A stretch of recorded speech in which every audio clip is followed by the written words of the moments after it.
ایران کا ایک شہر ہے کرمان، وہاں پہ ایک شخص ہے حاج ماشاءاللہ، غالباً اب بھی زندہ ہے۔ پورے کرمان میں جب امام حسین کی مجلس کرواتا ہے، کسی بادشاہ اور وزیر کی مجلس میں بھی اتنے طعام نہیں ہوتے جتنا اس کی مجلس میں امام حسین کا نظر و نیاز ہوتا ہے۔ ہمارے ایران کے استاد کہتے ہیں کہ جب میں ان سے ملنے گیا اور اسی نیت سے ملنے گیا کہ پوچھوں تو صحیح آپ کے پاس اتنا پیسہ آتا کہاں سے کہ آپ امام حسین کے اتنے سفرے اور اتنے طعام لگاتے ہیں۔ جب ملنے گیا تو کہا کہ بوڑھا سا تھا 70 ایئرز کا، چہرے پہ عجیب نورانیت تھی، اور بیٹھا اور مجھے کہنے لگے کہ آج تک حسین کی میں نے جب بھی نیاز کیا میں نے جیب سے ایک پائی نہیں لگائی، مجھے نہیں پتا یہ کہاں سے آتا ہے، کون دے کر جاتا ہے، کہ پھر بھی یہ کیسے ہوا؟ میں نے آپ کے بارے میں بڑی چیزیں سنی۔ اس نے کہا کہ آج سے تقریباً 50 سال پہلے میرا کام تھا نجاری کا، جو لکڑیاں بناتے ہیں نا، لکڑی کا کام کرتا تھا، اور میری بڑی الفت تھی، محبت تھی امام حسین سے، میری زندگی عشق حسین کے محور میں گھومتی تھی۔ میں لکڑی کا کام تو کرتا تھا لیکن میں بڑی محنت کر کے لکڑی کے ممبر بناتا تھا حسین کے لیے، مسجدوں کے لیے ممبر بناتا تھا، تعزیہ بناتا تھا، تابوت بناتا تھا، علم بناتا تھا، جس بھی مسجد کا کام ہو سب سے پہلے وہ کرتا تھا۔ پورا سال میری یہ روش تھی، مسجدوں میں ممبر دینا، تعزیہ دینا، حسین سے عشق تھا۔ اس کے ساتھ ساتھ تھوڑے ہاسپٹلز کے کام بھی کرتا تھا۔ ایک دن کام کرتے کرتے اچانک مجھے اپنی کڈنیز میں بہت تکلیف ہوئی، میں نے درد کو دیکھے اندیکھی کر دی، 2-3 ہفتے گزرے، تکلیف بڑھتی گئی، یہاں تک ایک دن اتنی تکلیف ہوئی میں بے ہوش ہو کے گر گیا۔ مجھے ہاسپٹل لے جایا گیا، ڈاکٹرز نے مجھ سے کہا کہ کب سے تکلیف ہے؟ میں نے کہا 2 ہفتے سے تکلیف پڑ گئی ہے۔ انہوں نے کہا جلدی جا کر اپنی یورین کے ٹیسٹ دو۔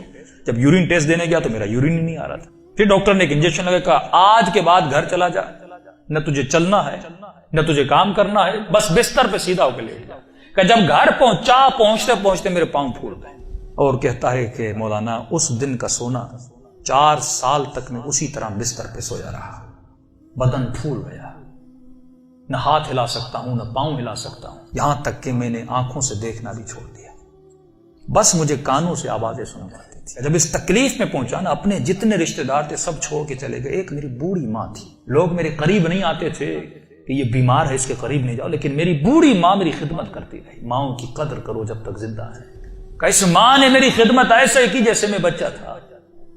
کہ ایک دن مجھے یہ ہو گئے ہاسپٹل آنا جانا، بدن بہت پھول گیا، کھال بالکل نرم ہو گئی، کہ ہاسپٹل لے جایا گیا۔ ڈاکٹر نے جب مجھے پلٹا تو میری پیٹھ پہ کیڑے پڑ چکے تھے کیونکہ بدن نرم ہو چکا تھا۔ میری ماں ڈاکٹر کو کہتی تھی بیٹے کو پانی پلاؤں، کہتا تھا نہیں، بس چمچ کو گیلا کر کے اس کی زبان پہ رکھو۔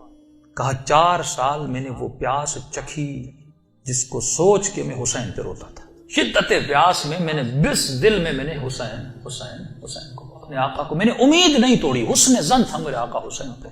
کہ جب آخری دن ہاسپٹل میں گئے تو ڈاکٹرز نے میری ماں کو کہا بس یہ چند دن کا مہمان ہے، اسے گھر لے جاؤ۔ یہ میں نے آواز سن لی اور سنی تو میں رو پڑا۔ میں نے کہا امام حسین 4 سال سے آپ سے امید لگا کر بیٹھا، مولا کیا آپ کا عاشق اسی طرح مر جائے گا؟ دنیا کیا کہے گی؟ حسین کے ممبر بناتا تھا اور حسین نے اسے شفا ہی نہیں دی۔ کہ میری ماں نے گھر کے سرداب میں لا کر مجھے سلا دیا۔ کہ وہ دن تھے محرم کے دن، پہلی محرم ہوئی، میری ماں نے جلدی جلدی گھر میں صفائی کرنا شروع کی اور نیچے آئی کہنے لگی میرے لال محرم شروع ہو گیا ہے، اب میں تجھے حسین کے حوالے کرتی ہوں، میں جاتی ہوں مجلس سننے۔ کہتا ماں یہ کہہ کر چلی گئی، اس سرداب میں سو رہا تھا، 4 محرم کی رات آئی، آج بھی اس کا گھر موجود ہے، سب کچھ ہے۔ 4 محرم کی رات آئی، میں نے دیکھا کھڑکی سے ایک پرندہ اندر آیا۔ کہتے تب تک کان کام کرتے تھے لیکن جیسے یہ پرندہ آیا میری آنکھوں نے دیکھنا شروع کیا، لیکن یہ عجیب کبوتر تھا جس کے 3 پر تھے، سفید تھا، سبز تھا اور لال پر تھا۔ میں نے زندگی میں ایسا کبوتر دنیا میں کہتا میں نے نہیں دیکھا، پنجے اس کے لال تھے۔ آیا اور آ کر میرے سرانے پہ بیٹھ گیا۔ بیٹھنے کے بعد اس نے کلام کرنا شروع کیا، میرے کانوں میں آواز دے کر کہا تجھے پیاس لگی ہے، کچھ کھاؤ گے، کچھ پیو گے؟ کہا 4 سال سے زبانوں پہ تالا لگا تھا پر اب یہ تالا کھل گیا۔ میں نے کہا مجھے بہت پیاس لگی ہے، اتنے سالوں سے پیاسا ہوں۔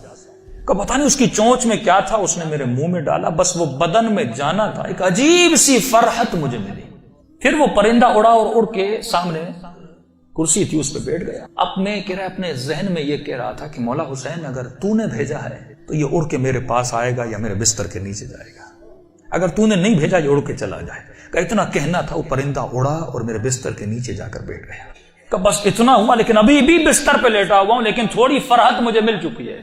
اب سوچ رہا ہوں یہ پرندہ کون ہے، کہاں سے آ رہا ہے۔ اتنے میں صبح ہوئی، میری ماں نیچے سرداب میں آئی اور اس کے ہاتھ میں رومال تھا۔ پہلے زمانے میں جب لوگ روتے تھے تو ایک رومال رکھتے تھے، کہ جلدی دوڑی آئی اور گیلا سا رومال تھا، اس نے اس رومال کو میرے اوپر نچوڑنا شروع کیا۔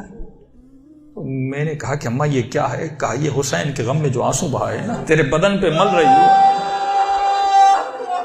تاکہ خدا تجھے شفا دیتے۔ کہ یہ کہہ کر میری ماں چلی گئی۔ جیسے جا رہی تھی میں نے کہا اماں اگر زحمت نہ ہو، ایک کبوتر ہے اس بستر کے نیچے، اگر زحمت نہ ہو اس کے لیے تھوڑا دانا اور پانی رکھ لو۔ ماں نے کہا کبوتر کہاں سے؟ کہا بس رکھ لو۔ کہ ماں آئی اور اس نے نیچے دانا رکھا، پانی رکھا، چلی گئی۔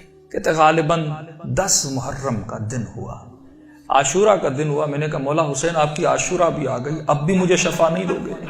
کہا رو ہی رہا تھا کہ اچانک میرے کمرے کا دروازہ کھلا اور میں نے ایک نورانی شخص کو اندر آتے ہوئے دیکھا۔ کہتا بستر کے ساتھ جو کرسی تھی وہاں آ کر بیٹھ گئے، بس میں نے چہرہ دیکھ کے سمجھ گیا یہ میرا حسین ہے۔ کہتا مجھے نہیں پتا میں نے کیسے سمجھا، لیکن میں نے دیکھا، میں سمجھ گیا یہ میرا آقا حسین ہے۔ کہہ رہا جیسے میں نے امام حسین کو دیکھا، خود کہتے میں نے مولا کا یہ بازو پکڑ لیا اور بازو کو پکڑ کے میں نے حسین کو لپٹنے کی کوشش کی۔ کبھی بازو کا بوسہ لے رہا تھا، کبھی ہاتھوں کا بوسہ لے رہا تھا۔ کہتا جب میں نے ہاتھ دیکھے نا تو مولا کی انگلیاں کٹی ہوئی تھی۔ میں نے کہا میں قربان جاؤں میرے آقا، 4 سال سے انتظار ہے، میری جان آپ پہ فدا مولا، اتنی دیر لگا دی اپنی زیارت کر۔ امام حسین نے اپنا ہاتھ میرے سر پہ پھیرنا شروع کیا۔ کہا آج ماشاءاللہ ہم آ گئے، ہمارا انتظار تھا، ہم آ گئے، تیرا انتظار ختم ہو گیا، بتا تجھے کیا چاہیے؟ میں نے کہا میں نہیں بتاؤں گا، آپ کو پتا ہے مجھے کیا چاہیے، آپ میرے حال کو دیکھ رہے، میں زبان سے کچھ نہیں مانگوں گا، آپ کو پتا ہے کہ مجھے کیا چاہیے۔ اتنا کہنا تھا، حسین نے میرے وجود پہ ہاتھوں کو پھیرنا شروع کیا، میرے ہاتھوں کو پھیرا، میرے کاندھوں کو پھیرا، میرے جسم پہ ہاتھ لگائے۔ کہا آج ماشاءاللہ جو تجھے چاہیے تھا حسین نے دے دیا۔ میں نے کہا آقا آپ کا بہت شکریہ۔ کہ مولا میں نے ایک نظر کی تھی۔ کیا کی تھی آج ماشاءاللہ؟ مولا میں نے نظر کی تھی اگر آپ مجھے شفا دیں گے میں 10 دن آپ کا نیاز کروں گا، 10 دن مجلس کروں گا اور 10 دن آپ کا نیاز کروں گا۔ امام حسین نے کہا آج ماشاءاللہ 10 دن اپنی طرف سے کرنا، 8 دن میری طرف سے کرنا۔ کہا مولا 8 دن کس چیز کے؟ کہا آج ماشاءاللہ 10 دن تو حسین کے لیے کرے گا اور 8 دن میری طرف سے میری اماں زہرا کے لیے کرے گا۔ کہتا یہ کہہ کر حسین چلے گئے اور جب چلے تو میں رونے لگا۔ اتنے میں وہ پرندہ بستر کے نیچے سے نکلا اور اس نے پرواز کرنا شروع کی۔ کہتا مجھے نہیں پتا وہ پرندہ پڑھ کیا رہا تھا، حسین آواز میں کچھ کہہ رہا تھا۔ آواز سن کے میری ماں دوڑتی ہوئی نیچے آئی، اسی نیچے آئی، لیکن دہشت اتنی تھی اس آواز میں، میری ماں اندر نہیں آ رہی تھی، پیچھے سے کہہ رہی تھی ماشاءاللہ یہ کمرے میں آوازیں کیسی ہیں۔ میں رو کر کہہ رہا تھا اماں اندر آ جاؤ، حسین نے مجھے شفا دے دی۔ یہ بوڑھی ماں دوڑی آئی، کبھی دائیں دوڑ رہی ہے کبھی بائیں دوڑ رہی ہے، کہاں ہے میرا آقا حسین؟ کہا میں بستر پہ بیٹھا تھا، وہ سوجن ہر چیز ختم ہو گئی، کہ یہاں تک وہ کبوتر پرواز کر کے چلا گیا۔ یہ بوڑھی کبھی کرسی کے بوسے لے رہی ہے، کبھی بیٹوں کے ہاتھوں کو چوم رہی، یہاں میرے حسین کے ہاتھ لگے تھے۔ روتی ہوئی جب صحن میں آیا، ہمسایوں نے سمجھا یہ مر گیا ہے، دوڑے آئے کہ ماں رو رہی ہے، شاید بیٹا مر گیا، لیکن جب پہنچے کیا دیکھا، اسے حسین نے زندگی عطا کر دی تھی۔ عزیزو جب یقین ہو نا، یقین نہ ٹوٹے، جب اہل بیت پہ بھروسہ